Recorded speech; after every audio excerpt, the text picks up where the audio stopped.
नाज़रीन किराम अस्सलामु अलैकुम वरहमतुल्लाहि वबरकातुह। मुआविन उर्दू मुतरज्जिम का रिज़ल्ट जल्द होगा जारी, सारी रुकावटें होंगी दूर। तो जी हाँ नाज़रीन, मुआविन उर्दू मुतरज्जिम के जो उम्मीदवार हैं उनके चेहरों से मायूसी ख़त्म होने वाली है और खुशियाँ ही खुशियाँ आने वाली है। तो क्या है मामला नाज़रीन, आपको शुरू से पढ़कर सुनाता हूँ। पटना मुआविन उर्दू मुतरज्जिम का हतमी रिज़ल्ट जल्द ही शाये होगा, इसलिए कि इस ज़िम्न में अब किसी तरह की कोई भी रुकावट नहीं है।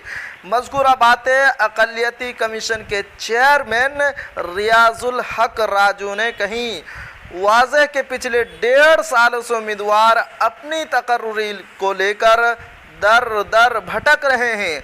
अब जबकि अदालत से उम्मीदवारों ने केस वापस ले लिया है तो उम्मीदवारों की उम्मीद बढ़ गई है।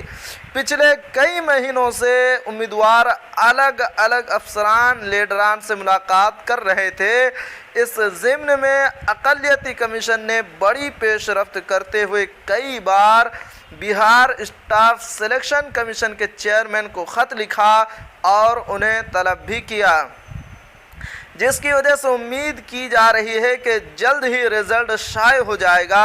उम्मीदवारों ने चेयरमैन का शुक्रिया अदा करते हुए कहा कि अब की अनथक मेहनत और काविश की वजह से ही आज पूरा मामला आखिरी मरहला में है। इसके लिए हम सब आपके शुक्रगुजार हैं। उम्मीदवारों से मुलाकात के दौरान अक़लियती कमीशन के चेयरमैन रियाजुल हक राजू ने कहा है, मैंने बज़ाते ख़ुद इस मामले को संजीदगी से लिया और हाल ही में कमीशन के चेयरमैन सोहेल अहमद से बातचीत की। सारी हाइल रुकावटें दूर हो गई हैं। अदालत से लेकर जो दूसरे मामला थे उसे हल कर लिया गया है और जल्द ही रिज़ल्ट शाये होने की उम्मीद है। वाज़ेह हो कि काउंसलिंग के बाद मुआविन उर्दू मुतरज्जिम का मामला NCL की वजह से अदालत में चला गया था।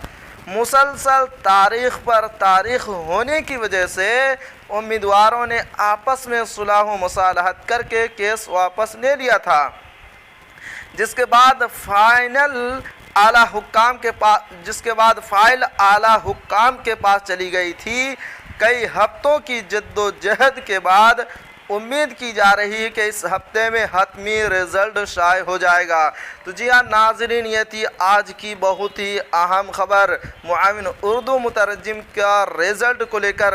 आखिर में आपसे एक छोटी सी अपील है कि अगर आप हमारे चैनल पर नए हैं तो हमारे चैनल को ज़रूर सब्सक्राइब कीजिए और बेल आइकन के घंटे को भी ज़रूर दबा दीजिए, क्योंकि मैं आपके लिए इसी तरह की ख़बरें लेकर आता रहता हूँ।